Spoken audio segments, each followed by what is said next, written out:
Hello, thank you. I'm going to take a second to get used to this. Is this a good level for everyone? No, a little bit closer? Are we good? Okay, there we go. Now I can hear myself. Okay, so I'm going to read a series of pieces tonight, and they have a rather broad gamut. I write in what's called speculative form, and speculative poetry is science fiction, fantasy, horror poetry, also mixed with slipstream, meaning poetry that goes between the genres. I also do very close speculative, which is literary with a little bit of a mythic overtone, and I do strictly spiritual also. I'm actually starting off with a strictly spiritual piece. I look at art as a very ceremonial ritual. I look at my art that way, I look at my poetry that way. So I really wanted to start this off with a piece that has been published in a journal called Eternal Haunted Summer, and it's a piece called Adibon Legba. I'm a voodoo practitioner through a house in New Orleans, Louisiana. It's called La Source Ancienne. I practice under Bongo Célian Glassman. We come directly from Haiti. And it's very traditional, not very traditional, it's traditional to honor Papa Legba at the beginning of any specific working. So the piece I want to start off with is a piece specifically for him. Adibon Legba, 1. When you sat at the base of the tree, in the time before time, the spirits stretched form into being. You laughed, grandfather, leaned your wrinkled head back and laughed. At the doorposts of villages, in the great clearings, your nakedness bulged. Did young women blush to see you as they danced for your gifts? Dancing, their strong feet packing the earth, the ground rumbled with growth. Your laughter awakened seeds newly shaken, blood-bound. 2. In the new world, bereft of form, the spirit moves. Still you laugh, salt stinging the mix. The great forgetting smarts like a blow. This world is a small place, 3, in which a great tree shakes. Here, 4. Candy for sweetness, for the gifts of sugar. Rum to warm the swollen bed of spirit. Keys for doors that swing on many hinges. You ask for my throat in song, a twist of tobacco, 3 calls before falling silent. At your cane, 5, I cup my hand to the base and whisper your name again, again, again.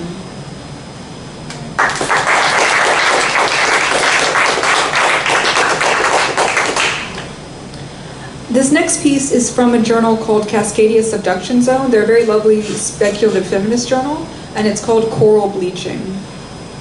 Coral bleaching. Limestone calcerations bloom, coral lacerations fragile. Strange heart blooming within the meat of the sea. Strange small heart blooming within the meat of my body. The coral fragments, ocean acidification seeping through mural pores. Acidification of my body, unable to carry even the slimmest extra weight. When the coral sinks to a certain depth, bleached bone remains. At the point of passing such slender warmth, my body pale past light. Biological factor. After the growing matter is removed, reef, wrenched by waves, washes up on a shallow beach.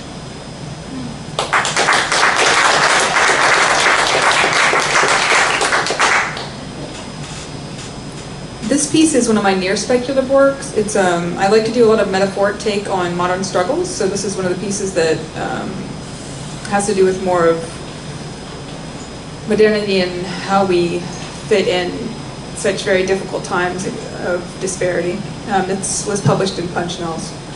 It's called To Bits, Body and Bones. On the pilings of a tributary to the Schuylkill we sat. Minnows dolloped the water with their mouths, the squat behind us abandoned. A litter of cloth and ash, mattress springs. The bridge clattered, 1, 2, 3. Your hat tilted as though in contemplation. Pebbles dropped from my fingers, concentric circles. The troll, rearing and ugly, thrusting its shabby head into the light of the day, was not my hunger for your mouth, for sunlight cutting the water, nor for the failing green of spring. The troll was the empty camp, gutted. Your fingers stained with rolling tobacco, great tufts of dark hair like a goat's horns. Above us, cars clanging sonorously along, each one bigger than the last and too full.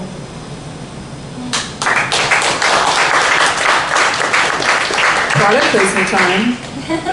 That piece is on Darkly Told, so it's one of the pieces I'm going to be reading from collection. This is my audio chapbook CD, and it's a work I put together with a couple named Memory Splice and an audio recorder named C.S.E. Cooney.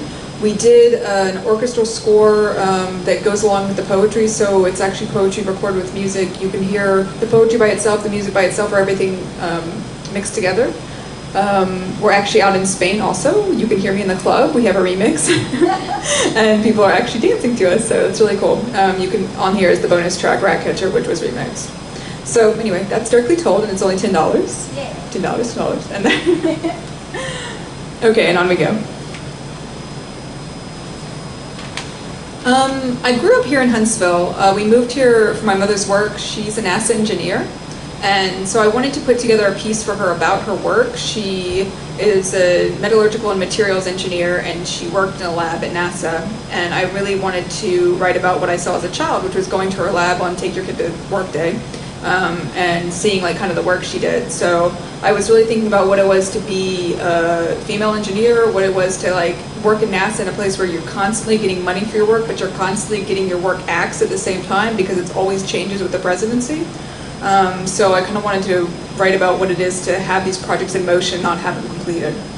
So this is called the lift equation, and I'm going to start with an epigraph from NASA, Martian Space Flight Center itself. ProSEDS was designed to utilize the tethered generated current to provide limited spacecraft power. It is intended that this information will be of use for future tether mission and experiment designers. The alchemy of aeronautics, as precise as wheels, my mother holds the seal between her teeth, bites down like a horse champing. Here, the lab full of pulley and release, silver poured, scraped down and pressurized. My mother folds a scrap of solar sail. The rope, uncoiling, snaps taut in the hands of a sailor rowing to a vast, strange sea. Already the road is magnificent. Already my mother looks back, draws one hand sharply to release the ship. Paper it genuflects, refolds, breathes space into the infinite elements, turns nickel into gold. After, funding is cut. Tethered taut, my mother's heart bundles, her findings packed, experiments whittled down, many days past propulsion. The popularity of science waxes and wanes. Here, data passed delicately, a softly breathing child. Now, gardening, trajectories of space stations on the horizon, granddaughters. Though waiting grows interminable, her name rattles through the textbooks, darkness on my mother's face. Time, onward. There is a door opening. There is a woman, man, child, a shoulder thrusting.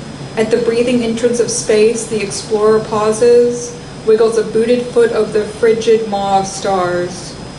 When she, he, it dives, movement from the raised arms make a measurable arc. Light sparks at each hinge of the waist, and starships, tethering sails toward the sun, drift like languid otters on a stellar sea.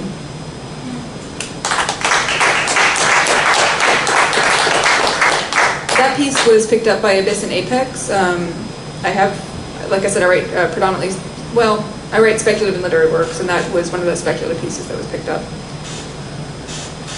This next one is about an experience I had in Coney Island in New York, and every year in Coney Island, which is the end of the F train, they have a parade called the Mermaid Parade.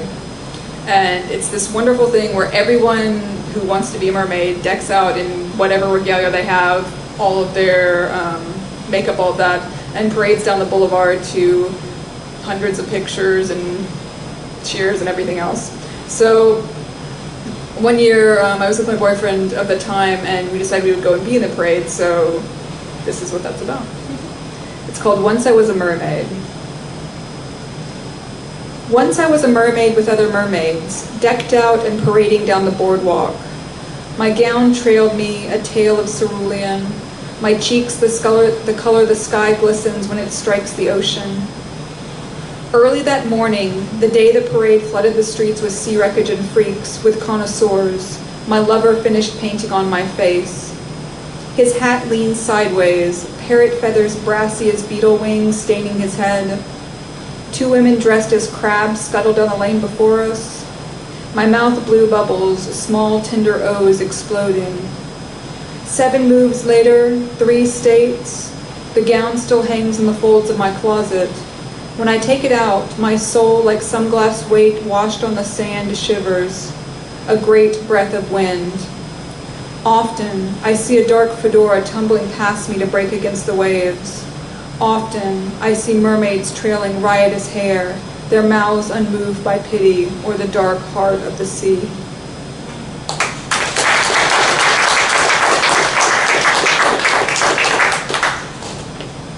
This one's another piece from, I should say actually last one. The last one was published by Strange Horizons. This one is another piece from Darkly Told. It originally was published in Starline, which is the journal of SFPA, the Science Fiction Poetry Association. There actually is a Science Fiction Poetry Association. It's a very cool little group, and they publish a journal called Starline. So I found myself, I really love mythology, and I was thinking about all of the inordinate amount of stories in Greek myths about women who've been impregnated by the god Zeus and other gods. So I decided I wanted to actually write about what it was from the woman's perspective, so this is what was born, and it's called Et in Arcadia Ego. What God grew wild in me, spirit could not contain, his little hooves thrust free to dance again, wild hooves, gold-flecked, that labor finally brought to light. Glorious I clutched him weeping, could not bear the sight. His head still slick, I gave him to a girl, went raving through fields awhirl with hyssop. Charmed I go still with much weeping, honeyed tears. In the belly of this world or on the heights, is there anything more terrifying than he? Cold light, keen hooves, stark purity.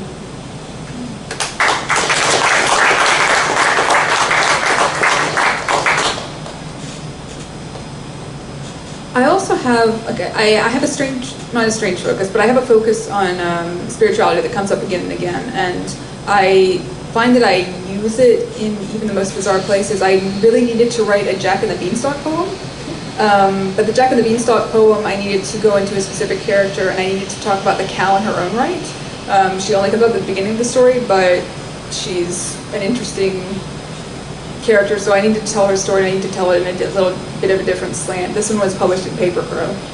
It's called Milky White. Once I was tired of giving so much milk for so little hay, and the boy's stories urged me to leaving, his hands wistful and slow.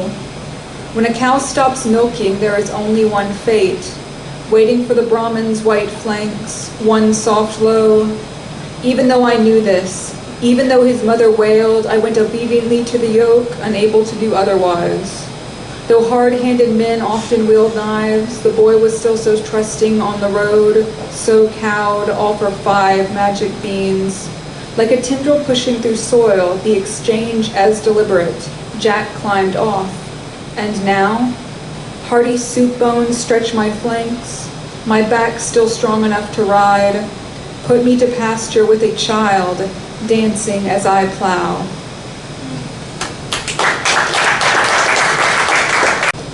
This is very much almost solely a literary poem, though it does have a slight speculative element to it. It's called Stream, and this was published also by Cascadia Subduction Zone. The epigraph is from Audre Lorde. My sexuality is part and parcel of who I am, and my poetry comes from the intersection of me and my worlds. The fish on returning finds the running grounds dammed up, once tender rocks bleached and bare. She, mean, nips the running stream. There is not much else a sockeye can molest, the rough patch of her breast sheared against rock. She takes the dry dam in one clean leap, and when she lands, the water sluicing around her, the stream past breaks out in laughter.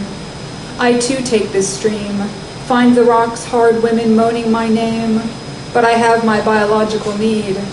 Lord, she felt it also, men's kind, strange mouths progenitor, the stream, blood's running from the arterial source.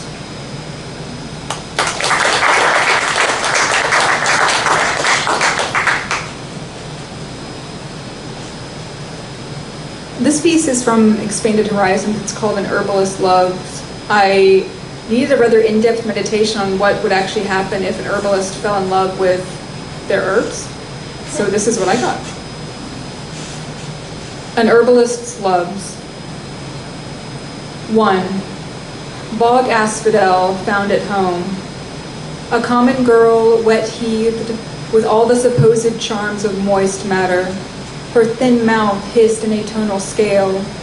She left her sheep weak-boned, her breast an acid bore. Elf fire, if not for the curling bright fuzz of your toes, the wind would have carted me away.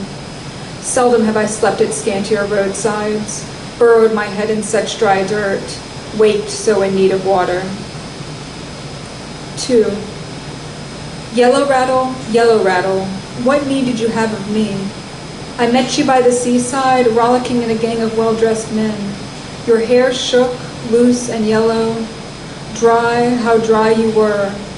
My throat remained parched while you rattled with rounded smiles on a topcoat's arm. 3. Acrimony danced in bristled skirts. The men who sought her charmed spoke of curling scents when their fists crushed handfuls of her bright belled hair. Sharp men, stinging of whiskey, they rode alone.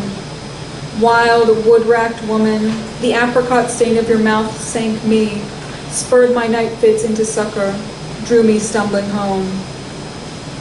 4. Laburnum of the braided hair, loved only by moths.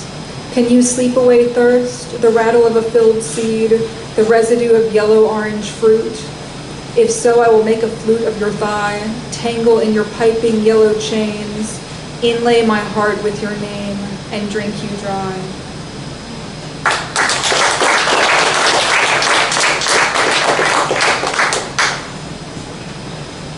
After graduating college, I decided to visit France. I'd lived there in school, and my grandfather had left a little bit of a,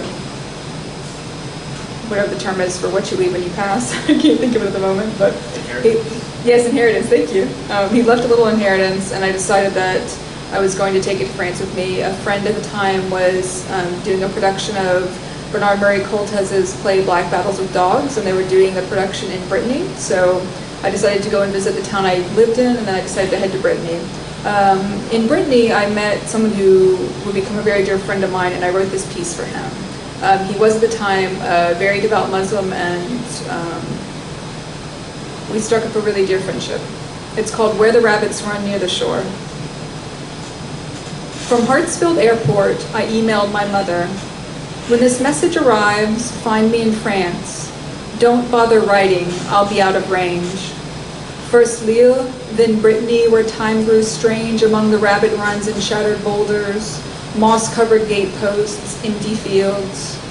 When I met the man in white at the edge of the ocean, we were still empty cups, neither able to fill the other's need.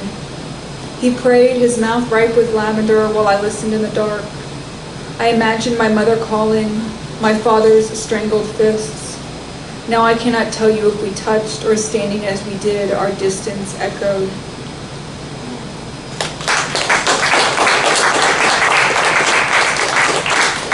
That piece was published in Ink Scroll. It's a place for very minimal, or miniature I should say, speculative works. I have 2 more, and they're going to sound a little strange the way I'm doing them. I'm starting with the moral before the ending, but the moral's coming next. This is a piece that was published in a lovely journal called Goblin Fruit, and it was later featured on Tor.com. I like to explore fairy tales and fables from different views.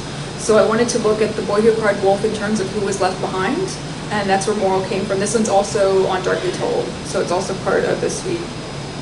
This is moral. The flock was easier to patch. A few lambs bawled down the hill, the siring ram found in the hedge, his horns tangled. The rest, just tufts between the boulders and stained turf, a sleeve in the scrub, blue from elbow to cuff, to which his mother added burlap, made a sister's winter coat. She walked the town silent, her left arm a shield against beasts. In a town grown tired of night criers, tired of fragility laid bare, a howl dashed against the rocks was winter's meat.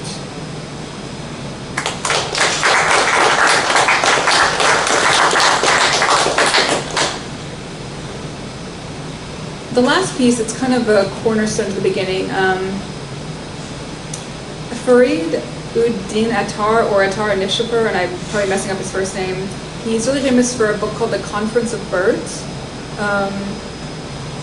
I read it and was really struck by his really delicate laying of a story of birds over this incredibly spiritual journey. So I decided I really needed to write a poem kind of counterpointing his book. He was called a perfumer, so when I submitted this to Mythic Delirium, who accepted it, I titled it The Perfumer also. And to tell you a little bit about how this is going to go, the Conference of Birds is about a journey of birds through a series of valleys, and each valley has a specific connotation to a quest, either a secular quest or a spiritual quest, or however you want to term it. It's a connotation of how you proceed through different levels of understanding. So this is the perfumer. The Valley of Search. In the first valley I smelled you, precious wonder, Gallia, yet as bilious as the thorns restraining me. Longing, your scent as fleeting as the river's rush. The Valley of Love. The hand of the rose's hip curls, singing. At the lip of the next valley, a ring of light, the heart's welling hope, and a bird out to break loose the dawn's plumage, flying. The Valley of Knowledge. Protect me as I walk the third, learned and trembling. At my breast, the white curved espargami, the thinning formation of birds, the hoopoe bird leading, crowned. The Valley of Unity.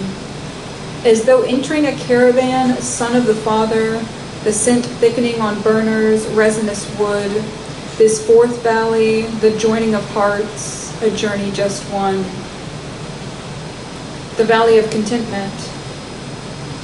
A hard lotus, the pooling lake, journey of the fifth valley. The lotus may flee its softness for the other's sake, or may fold into still dissolution, a plea. The Valley of Wonderment. Water, the drink of the birds' wings, the sway of their bodies' limitless flying. Splay, the smell of salt and aloe, the top note of date, the scents mingling, rapture, stay. The Valley of True Poverty and Absolute Nothingness. They nurse under leaves, hiding from the rote swirl of the last birds flying, the green float of milkweed rising over, butterflies not yet ready, what the last valley wrote.